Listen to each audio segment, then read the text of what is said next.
अन्यायावर पलटून वार करायचे, ना वाकायचे ना झुकायचे.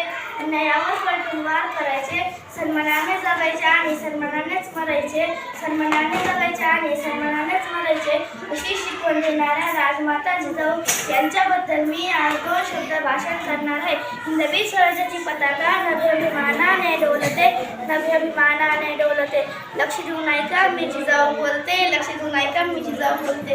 आमचा जन्म दानवाच्या घरी झाला तेव्हा आनंदाने दारादारात झुंबड्या काढल्या गेल्या, तोरण लावली गेली आणि हत्तीवर साखर वाटण्यात आली आणि आमचे नाव जिजाऊ असे ठेवण्यात आले आणि आमचे नाव जिजाऊ असे ठेवण्यात आले. आम्ही आईच्या इच्छेखातर 6 भाषा शिकलो. छत्रपती शिवाजी महाराज हे आमचे सर्वात धाकटे रत्न. स्वराज्य जननी राजमाता मासाहेब जिजाऊ यांच्या कार्याबद्दल माहिती नाही असा एकही माणूस सापडणार नाही ज्यांनी स्वराज्याचे स्वप्न बघितले आणि ते फक्त स्वप्नच बघितले नाही तर ते सत्यात सुद्धा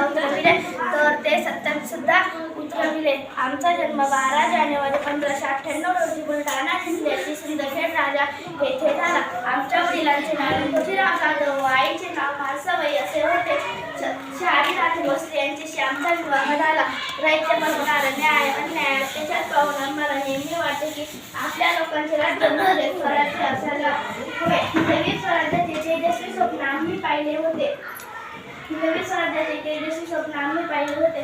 आम्ही पुत्र शुभाला लहानपणापासून शौर्याच्या पराक्रमाच्या कथा सांगून घडले. आम्ही दिलेल्या संस्कार व प्रेरणेतून शुभाने अनेक लढाया जिंकल्या व महाराष्ट्राच्या मातीत स्वराज्याचे भगवे निशाण उभारले व महाराष्ट्राच्या मातीत स्वराज्याचे भगवे निशाण उभारले.